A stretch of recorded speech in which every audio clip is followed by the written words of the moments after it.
Hello दोस्तों, स्वागत है आपका अपने यूट्यूब चैनल इंडियन मैथ्स पे। और मैं टीपी सुतार आज आपके लिए लेकर आया हूँ कक्षा 10th के लिए निर्देशांक ज्यामिति, यानी कि आपका एनसीईआरटी सिलेबस के अकॉर्डिंग 7वां चैप्टर मैथ्स का 7वां चैप्टर निर्देशांक ज्यामिति, और इसको इंग्लिश में बोले तो कोऑर्डिनेशन।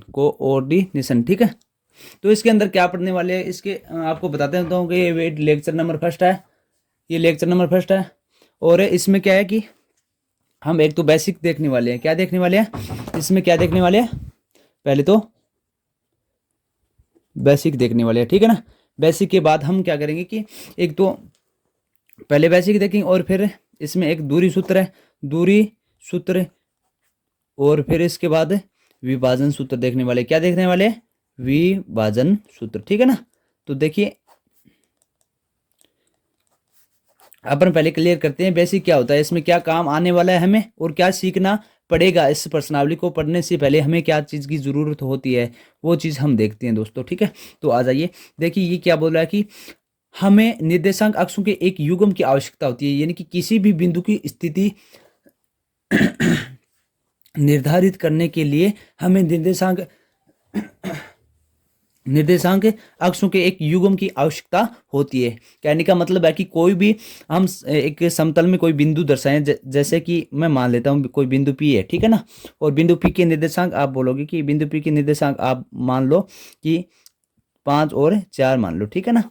तो इसके लिए क्या जरूरी पड़ेगी कि भैया समतल में है ना, ये अपन किसी स्थिति निर्धारित करने के लिए एक तल के अंदर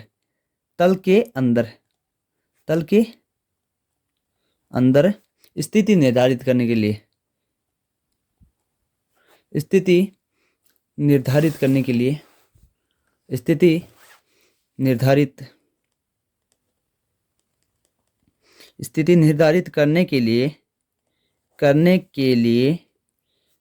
लिए एक निर्देशांक युग्म बोलता है ना। तो निर्देशांक युग्म का मतलब होता है जोड़ा। निर्देशांक युग्म की आवश्यकता होती है। तो अपन देखते हैं कि कौन कौन से युग्म होते हैं हमारे एक तल के अंदर आवश्यकता होती है, ठीक है ना।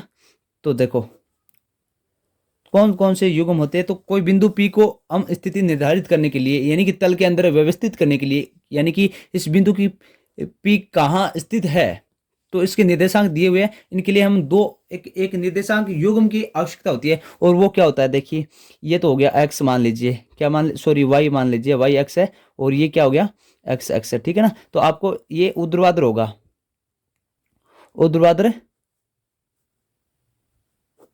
ये क्या x x मान ले, इसको x x बोलते हैं, इसको क्या बोलते हैं तो भैया इसको y x बोलेंगे। आपको 9th क्लास के अंदर आप पढ़ के आ चुकी है, और ये अपना मूल बिंदु होता ही है, ठीक है ना। इसके बारे में ज़्यादा डिटेल से पढ़ने के लिए अपना 9th क्लास का वीडियो अपलोड किया हुआ है, उसके अंदर आप पढ़ सकते हो। और यहाँ काम आने वाली चीज़ आपको बेसिक वही बताऊंगा मैं, ठीक है ना। तो ये y x हो गया, और इसको क्या बोलते हैं, x को और क्या बोलते हैं, तो कहते हैं कि ये क्षैतिज होता है ना, ये क्षैतिज होता है, पृथ्वी के क्षैतिज होता है, तो क्षैतिज अक्ष बोलते हैं, ठीक है।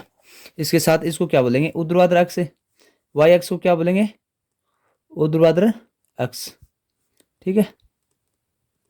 अब देखिए ये y डैश हो जाएगा और ये x डैश हो जाएगा। तो अपने बिंदु P का मान निर्धारित करना है। बिंदु P कहाँ स्थित है ये निर्धारित करने के लिए क्या करना पड़ेगा भैया, तो P के निर्देशांक बोल रहा है कि ये 5 और 4 है। P के निर्देशांक क्या दे रखे है इसमें, देखो क्या दे रखा है, 5 और 4। तो अपन को पहले किसका मान आता है, पहले x का मान आता है, और इसके बाद क्या आता है, y का मान। तो x का मान कितना हो गया 5, और y का कितना हो गया 4, लेकिन दोनों क्या है, पॉजिटिव है, यानी कि धनात्मक है। तो अपन को माइनस की ओर जाना ही नहीं है।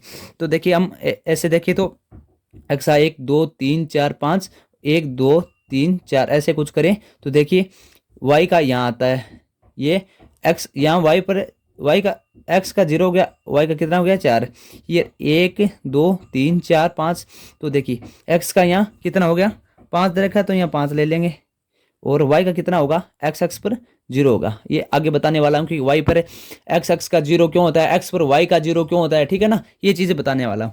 अब देखिए स्थिति निर्धारित कर दी ना आपने, यानी कि ये बिंदु कहाँ आएगा, इसको आगे बढ़ाएंगे, इसको आगे बढ़ाएंगे, इसको भी आगे बढ़ाएंगे, तो ये हमारा बिंदु P कहाँ आ जाएगा, यहाँ आ जाएगा। इस पे x का मान कितना है भैया 5 है, और y का मान कितना है 4 है। तो ये हम बिंदु P दर्शा चुके हैं। कहने का मतलब है कि कोई भी बिंदु दर्शाने के लिए हमें तल के अंदर दो निर्देशांक अक्षों की आवश्यकता होती है, या फिर ऐसे बोलो कि एक निर्देशांक युग्म की आवश्यकता होती है। युग्म का मतलब क्या होता है, एक जोड़ा, ठीक है ना। और जोड़ा कौन सा, ये हो गया ना एक वाई एक्स का और एक वाई एक्स का, ठीक है ना। तो ये दोनों निर्देशांक हो गए, एक एक्स निर्देशांक हो गया, एक्स निर्देशांक अलग से हो गया एक्स निर्देशांक, और दूसरा क्या हो गया, एक हो गया वाई वाई निर्देशांक, ठीक है। यहां तक आपको समझ में आ गया होगा, क्योंकि ये चीजें आप पीछे पढ़ के आ चुके होंगे। और इसके बाद हम थोड़ा सा देखने वाले हैं वो अपना 10th के लेवल का है, ठीक है ना। तो ये क्या बोलता है कि एक्स निर्देशांक या भुज कहलाती है जो निर्देशांक किसी बिंदु की वाई से उस बिंदु का एक्स निर्देशांक कहलाता है। देखिए यहां देखते हैं, यहाँ आइए कि देखो ये क्या है वाई एक्स, ठीक है। वाई एक्स से दूरी, ये बोल रहा है कि किसी बिंदु की वाई एक्स से दूरी उस बिंदु का एक्स निर्देशांक कहलाता है। ये वाई एक्स हो गया ना, और मान लीजिए इसकी दूरी 5 है, ठीक है। कितनी है 5 है, तो यहाँ 5 आ गया। तो ये एक्स निर्देशांक में ये एक्स निर्देशांक कहलाता है। एक्स निर्देशांक का मान कितना हो गया 5, और कहाँ से लेना है भैया, यहाँ से वाई से, वाई से कहीं से ले लो यहाँ से, ठीक है ना। आना क्या है एक्स निर्देशांक में, तो ये 5 हो गया, तो एक्स निर्देशांक कहलाएगा, एक्स निर्देशांक कहलाएगा। इसके बाद देखो, और अब एक्स निर्देशांक से बोले ना, तो एक्स निर्देशांक से किसी बिंदु का मान है वो वाई निर्देशांक कहलाता है।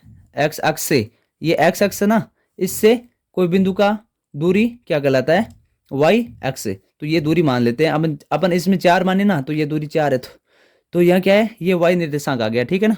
ये चीज आपको समझ में आ गई होगी, यानी कि वाई एक्स से कोई दूरी देखे तो वो क्या कहलाएगा एक्स निर्देशांक कहलाएगा। और एक्स एक्स से दूरी देखें, यानी कि यहां से दूरी देखें, तो वो क्या आएगा वाई निर्देशांक आएगा। और एक होता है भुज, भुज होता है, दूसरा क्या होता है, एक होता है भुज और दूसरा क्या होता है कोटि, ठीक है ना। भुज किसे कहते हैं, एक्स अक्ष के मान को, ठीक है, एक्स अक्ष के मान को, एक्स निर्देशांक या एक्स अक्ष के मान को, एक्स निर्देशांक को भी कह सकते हैं, या ऐसे बोलो तो एक्स निर्देशांक को, एक्स निर्देशांक को, यानी कि एक्स का जो मान है वही भुज कहलाता है। जैसे कि अपन ऊपर बिंदु P के निर्देशांक कौन से लिए 5 और 4, तो इसमें भुज क्या बोले कि एक्स का मान भाई 5 है, तो ये भुज क्या हो गया, भुज हो गया अपना 5। और एक बोलते हैं कोटि, तो वाई निर्देशांक या वाई के मान को, ठीक है ना, क्या बोलेंगे कोटि। तो इसमें कंफ्यूज होने वाली बात बिल्कुल नहीं कि कोई बिंदु की कोटि दे रखी हो, कोई बिंदु का भुज दे रखा हो, तो उस बिंदु की स्थिति निर्धारित करनी हो, तो कहीं कोई दिक्कत वाली बात नहीं आनी चाहिए मेरे हिसाब से। तो एक्स निर्देशांक को क्या कहते हैं कोटि कहते हैं, ठीक है ना। ये आ गया, ये आपका भुज आ गया, ये कोटि आ गई। यहां तक आपको बात क्लियर समझ में आ गई होगी, ठीक है। इसके बाद मैं देखता हूं, देखिए अब थोड़ा सा और बता रहा है कि देखो एक्स एक्स पे है ना, एक्स एक्स पे, एक्स एक्स पर वाई का मान, वाई का मान क्या होता है, वाई का मान 0 होता है, वाई का मान क्या होता है 0। ये चीज मैं आपको बताने वाला हूं, ठीक है। क्योंकि एक्स एक्स पे वाई का मान 0 क्यों होता है, तो एक्स एक्स पे अपन क्या लिखेंगे, एक्स का तो हो जाएगा कुछ ना कुछ मान, ठीक है, तो इसका एक्स का मान लिख देंगे, और वाई का क्या आएगा 0। ये चीज बताने वाला हूं। एक तो ये आगे मैं समझाऊंगा आपको, पहले देख लीजिए, ठीक है। और वाई एक्स पर उल्टा हो जाएगा भैया, एक्स एक्स पर वाई का मान 0 है, तो वाई एक्स पर क्या हो जाएगा, एक्स का मान क्या हो जाएगा 0 हो जाएगा, ठीक है ना। एक्स पर एक्स का मान, एक्स का मान 0 होता है, या 0 बोल दो, ठीक है ना। 0 से अच्छा रहता है, 0 बोले ना, 0 होता है, ठीक है। यहां तक बात समझ में आ गई। यानी कि इसके निर्देशांक लिखेंगे वाई एक्स के, तो क्या लिखेंगे एक्स का क्या लिखेंगे, पहले एक्स का लिखती है तो एक्स का 0 हो गया, और वाई का, वाई जो भी मान आएगा उसके अकॉर्डिंग लिख देंगे, तो ये वाई निर्देशांक आ गया, और ये एक्स का निर्देशांक आ गया, क्योंकि एक्स पर वाई का मान 0 है और वाई पर एक्स का मान 0 है, ठीक है ना। एक दूसरे का विपरीत होता है, कैसे होता है आपको बताऊं। देखिए यहाँ आ जाइए, यहाँ आइए आप, और ध्यान से देखिए, ये अपन वाई एक्स और एक्स एक्स, एक्स एक्स और वाई एक्स को देख लिए, ये वाई है, वाई एक्स लिख देता हूँ, ठीक है ना। एक बार आप समझ लीजिए, मतलब जो भी बोला जा रहा है वाई और एक्स एक्स की बात हो रही है, ये एक्स एक्स। अपन ज़्यादा टाइम नहीं लेते हुए बहुत सी चीज़ें क्लियर करने की कोशिश करेंगे, ठीक है ना। मैं बहुत ज़्यादा आपको नया सिखाने की कोशिश करूंगा और जो पीछे की चीज़ आ रही है उसको क्लियर करता जाऊंगा, ठीक है। तो कोई घबराहट वाली बात नहीं होगी भैया। और बहुत से मतलब बेसिक से जीरो से लेवल से चलेंगे तो यदि आपको कुछ भी नहीं आ रहा हो पहले से, मतलब आप नए से पढ़ रहे हो, तो भी कोई प्रॉब्लम नहीं होने वाली। मैं ये सोच के पढ़ाता हूँ कि आपको मतलब कोई भी चीज़ का नॉलेज नहीं है, ठीक है ना। तो मैं मेरी तरफ से अपना 100% क्लियर कराने की कोशिश करूंगा। और हालांकि आपको वीडियो पसंद आएगा, क्योंकि जो क्लियरिटी है वो मैं एकदम 100% कराता हूँ। तो यही कहूँगा कि वीडियो पसंद आए तो लाइक ज़रूर करना और अपने दोस्तों को शेयर करना, ताकि वो भी इसका बेनिफिट ले सके और हर चीज़ समझ सके, ठीक है ना। और चैनल पे नए हो तो चैनल पे जुड़ जाइए, क्योंकि अपन कंटिन्यू वीडियो लेके आते हैं, ठीक है। अब देखिए अपन को बात करनी है कि एक्स एक्स पे वाई का मान जीरो क्यों होता है, वाई एक्स पे एक्स का मान जीरो क्यों होता है। तो देखिए आप पिछली कक्षाओं में पढ़ के आए भैया कि ये क्या है कि यहाँ जीरो मान ले, यहाँ क्या होता है, जीरो होता है ना, क्योंकि वाई का भी जीरो होता है, एक्स का भी जीरो होता है। तो मूल बिंदु का निर्देशांक क्या होता है, जीरो जीरो होता है। ये एक क्या मान ले, ये एक मान ले भैया संख्या रेखा। क्या मान ले, संख्या रेखा। और संख्या रेखा के बीच में क्या मानते हैं अपन, संख्या रेखा के यहाँ क्या मानते हैं, तो संख्या रेखा के यहाँ मान लिया अपन जीरो, ठीक है। संख्या रेखा के यहाँ जीरो मान लिया, और ये भी एक क्या मान लेंगे, ये भी एक संख्या रेखा मान लेंगे। यानी एक्स एक्स और वाई एक्स दोनों है ना, ये भी और ये भी एक संख्या रेखा मान लेते हैं हम, ठीक है। तो यहाँ भी जीरो आ जाएगा और यहाँ भी जीरो आ जाएगा। मतलब एक्स का यहाँ जीरो है और वाई का यहाँ जीरो है, इसका यहाँ जीरो, वाई का यहाँ जीरो। तो देखिए ये जीरो हो गया, ये जीरो हो गया, तो ये मूल बिंदु आ गया ना अपना। तो बोलते हैं ना कि मूल बिंदु के निर्देशांक जीरो जीरो क्यों होते हैं, कोई पूछे आपसे तो सवाल आ गया ना कि एक संख्या रेखा है ना, उसके हिसाब से लिया गया है। यानी कि निर्देशांक अक्षों को एक संख्या रेखा के रूप में दिया गया है, क्योंकि इसके ऊपर यानी कि आगे प्लस के आ जाएंगे, नीचे क्या आ जाएंगे, माइनस के। और यहाँ आगे प्लस के और पीछे क्या आ जाएंगे, माइनस के। आगे प्लस के, पीछे माइनस के, ऊपर प्लस के, नीचे माइनस के, ऐसा होता है ना। तो ये संख्या रेखा में होता है। आप बोल दीजिए कक्षा 8 की किताबों में ये सब कुछ दिया होता है भैया, सीख के आए हैं, ठीक है ना। हाँ, तो निर्देशांक अक्षों के जीरो जीरो होते हैं। तो देखिए अब देखिए अपन देखते हैं कि एक्स अक्ष पर वाई का मान जीरो क्यों होता है। तो एक्स अक्ष यही तो है अपना, एक्स अक्ष यही तो है ना, ध्यान दीजिएगा। तो एक्स अक्ष ये है, एक्स का मान मान लीजिए 5 मान लीजिए, ठीक है ना। क्या मान लीजिए, 5 मान लीजिए, 5 मान लीजिए। और यहाँ अपन इस लाइन को आगे बढ़ाते हैं ना अपन, मतलब पॉइंट देखने के लिए बढ़ाते हैं। तो यहाँ बढ़ाए तो यहाँ क्या आता है, यहाँ y का मान कितना आ गया, ये पूरा y हो गया, y का मान यहाँ पूरा कितना है, जीरो है। तो देखिए ये 5 आ गया और ये जीरो आ गया। तो इस पॉइंट को देखेंगे तो ये 5 आ गया, ये जीरो आ गया, यानी कि y का जीरो हो गया। तो ये संपूर्ण एक्स एक्स पे y का मान क्या होगा, जीरो आएगा। ऐसे ही y एक्स पर देखें तो y एक्स पर अपन देखा कि b बिंदु के निर्देशांक 4 लिए अपन, क्या लिए, 4 लिए थे ना।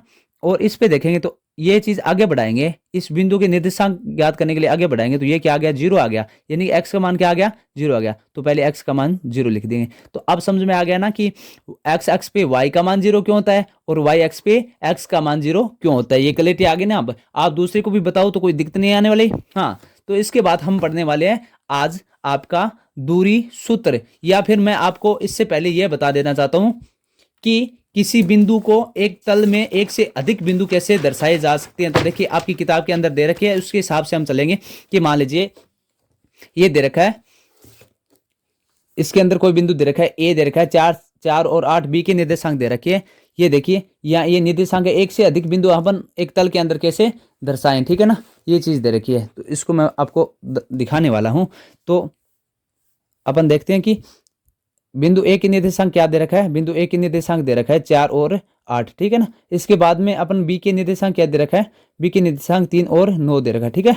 इसके बाद सी के निर्देशांक दे रखा है ये 3 और 8, ठीक है। इसके बाद सी को डी से मिलाने की बात करता है, या फिर अपन ये देखते हैं कि एक तल में एक से अधिक बिंदु कैसे दर्शाते हैं, एक से अधिक बिंदु कैसे दर्शाते हैं, इसकी बात सिखाने वाला हूं। एक बार वो छोड़िए, आप ये चीज सीखिए कि ये मान लीजिए तल है, मतलब एक्स अक्ष की और वाई अक्ष की बात होने वाली है, ठीक है ना।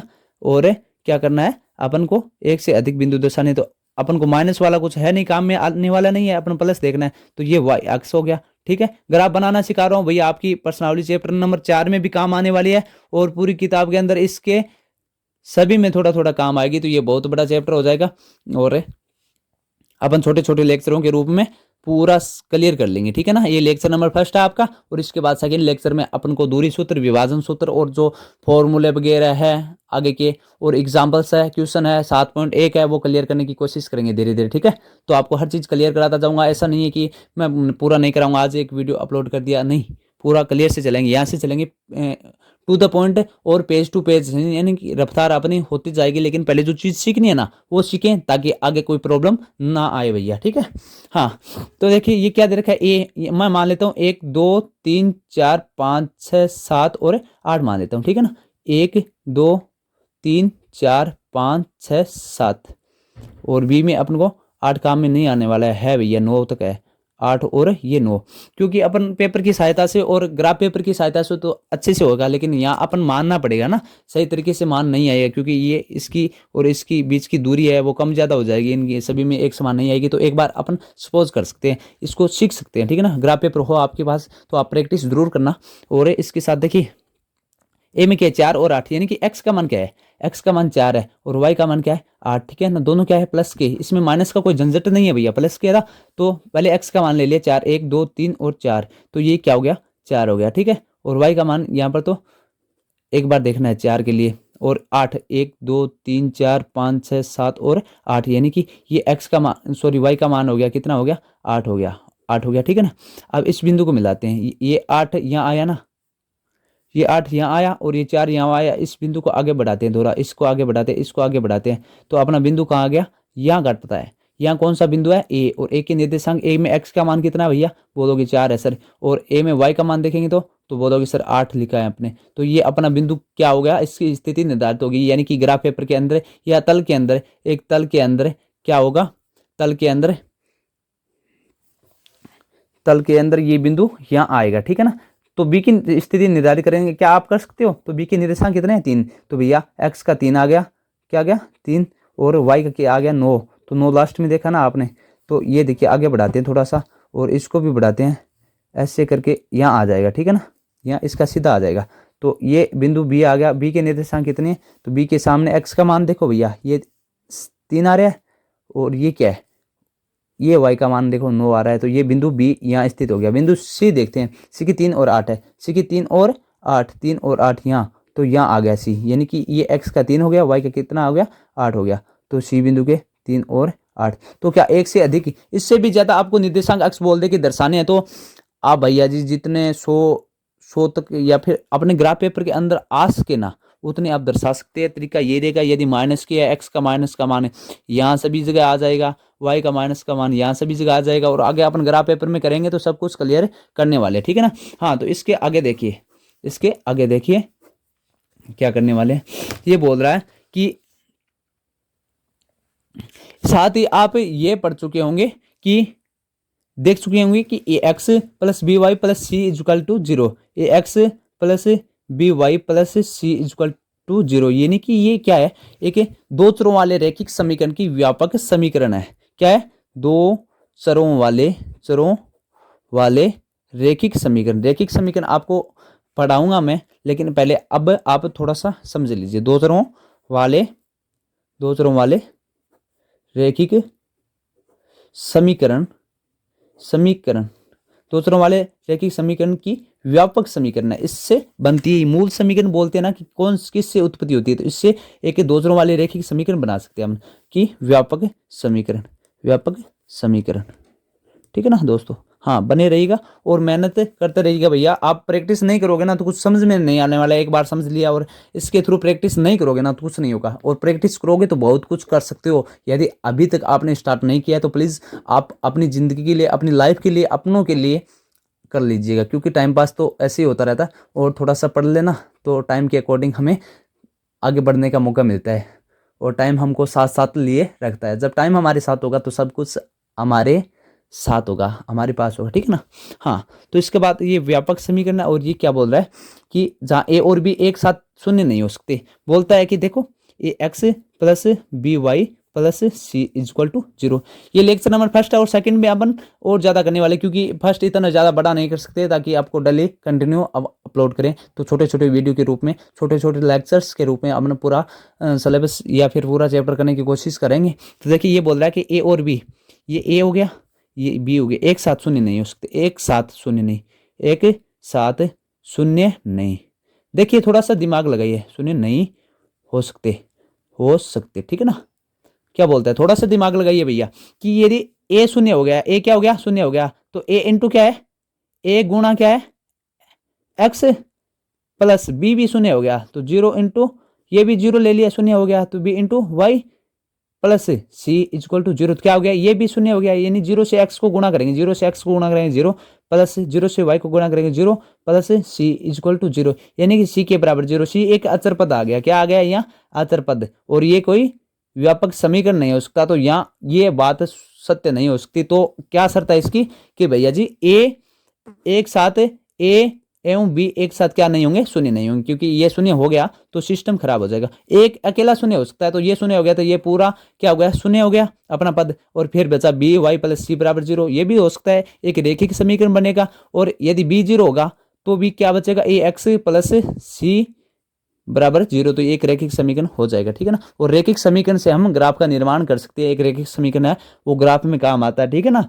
हाँ, तो ये चीज सीखने वाले हैं, और आज के लिए इतना ही काफी। आगे कल के वीडियो में मैं पढ़ाने वाला हूँ दूरी सूत्र, दूरी सूत्र के साथ साथ ये सभी चीजें हैं कैसे आएगी, और इसके साथ साथ सारे एग्जाम्पल्स, और एग्जाम्पल्स के साथ साथ कैसे एग्जाम्पल बने, कैसे दूरी सूत्र बना, और इसके साथ साथ आपके एग्जाम्पल्स, उदाहरण से, और फिर 7.1 और इससे पहले की जो चीज़ें हैं, थ्योरी है, दूरी सूत्र है, विभाजन सूत्र है, ये अपन क्लियर से करने वाले हैं, ठीक है ना। विभाजन सूत्र हो गया, ये आपका दूरी सूत्र हो गया, ये आपकी 7.1 हो गई, तो अच्छे से करने वाले हैं। तो यही कहूँगा कि यदि आपको वीडियो अच्छा लगा तो हमारे चैनल इंडियन मैथ्स को सब्सक्राइब कीजिएगा, और बाय टीपी सुतार को सब्सक्राइब कीजिएगा, और अपने दोस्तों को भी शेयर कीजिएगा, ताकि हमें भी रिस्पांस अच्छा मिले, और आपके लिए हमेशा बढ़िया से बढ़िया करने की कोशिश करें, ठीक है ना। तो हम आपके लिए करेंगे तो आप हमारे लिए करोगे, तो मिलजुल कर हम सब कुछ अच्छा कर लेंगे, ठीक है। ओके, थैंक यू, धन्यवाद, और जय हिंद। मिलते हैं जल्दी अगले वीडियो के अंदर, ठीक है।